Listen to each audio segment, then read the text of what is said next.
right, Scorpio, welcome to the Consciously Divine Connection. Today we're going to be looking at a predictive reading for 2022. And we will be putting aside the old energies of 2021 and welcoming in all of the new that 2022 brings us. So we will pull 12 cards, one for each month, and see what's in store for us. So let's ask all archangels, spirit guides, angels, what messages, what information does Scorpio need to hear for the highest and best good of all involved? So we start off January with the Ace of Swords. February we have the Devil. I don't do reversed, so I'm just flipping the cards around if they come out upside down. March is the Hanged Man. April, we have the Chariot. May, the Magician. June, Four of Swords. July, King of Cups. August, the World. September, Ace of Wands. October, Ten of Pentacles. November, the Sun. Wow, and December, the Star. Okay, so this looks really powerful. Major Arcana, you have 1, 2, 3, 4, 5, 6, 7. 7 out of 12 cards. Major Arcana, very, very powerful. All right, so let's see where this is going to take us. All right, so let's get started with January. We have the Ace of Swords. So the Ace of Swords is all about really capitalizing on your strong intellect and the possibilities that brings forth for you, and whatever decision you make around this project, career move, promotion, you bring success to that decision. So we have the feather and the olive branch indicating both peace and success with this new endeavor. Next, for February, we have the Devil. So the decision that you're making possibly in January has something to do with releasing some of this devil energy, which is all about, letting go of any lifestyle decisions or habits that we may have that are really not of our highest and best good.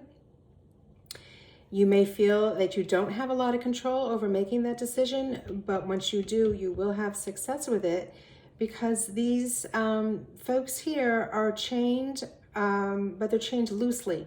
So they really do have options available to them, and that they can make a change here, even though at the time it may not feel that you do, but there is always options and change available to you. So next we're looking at March, and with March we have the Hanged Man.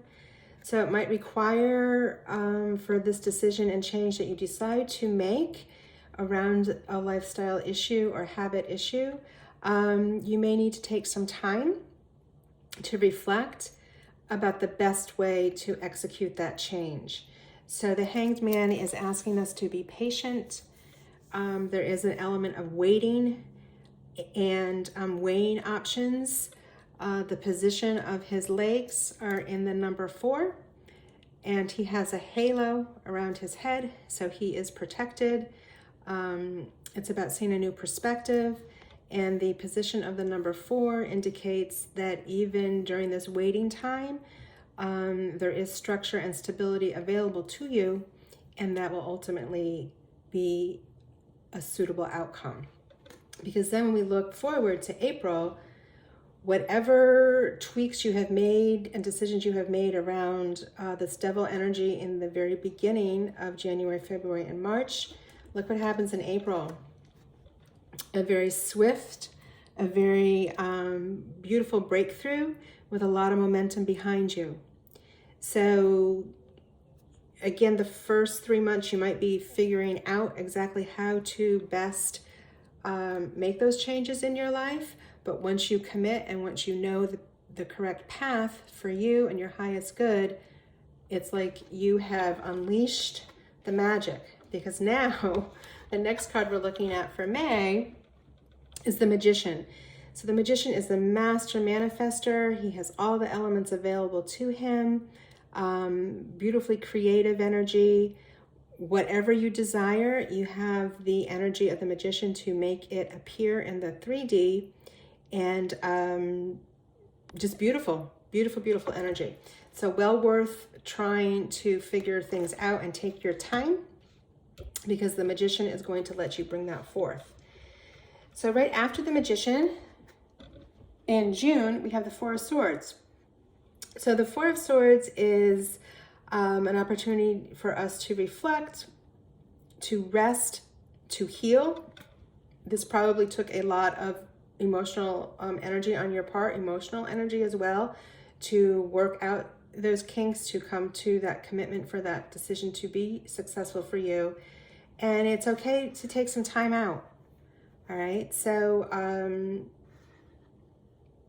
this is a reminder that, burning the midnight oil 24/7 is not needed. It is good for the soul to rest the soul and to quiet the mind. After that, we have the King of Cups showing up. So this brings us now to July. And the King of Cups is, someone who has mastered their emotions. Nothing ruffles them. They are very solid. They are very secure. People look to them for security around emotional issues. And, you've proven that you've worked it all out, right, in the months leading up to this. So you are in a very solid, grounded emotional place to bring forth the energies of the world. And the world represents a cycle that has come to completion. It's an opportunity for celebration, for wholeness. Again, you've put your work in emotionally to balance and live from a place of groundedness. And now you're reaping those rewards with the world celebration and completing that cycle.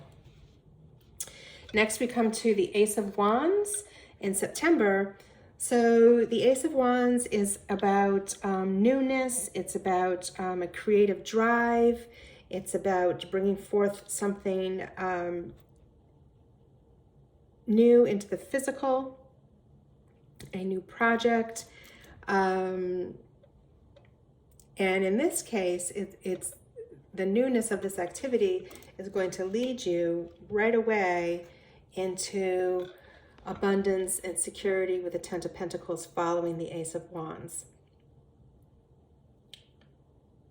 So if we look back, the message that's coming through is that the hard work that you put in the beginning part of the year to refine how you want to show up in the world really comes together solidly, in that the vision of the magician, the mastery of the King of Cups from an emotional standpoint, allows a full cycle completion with the celebration of the world.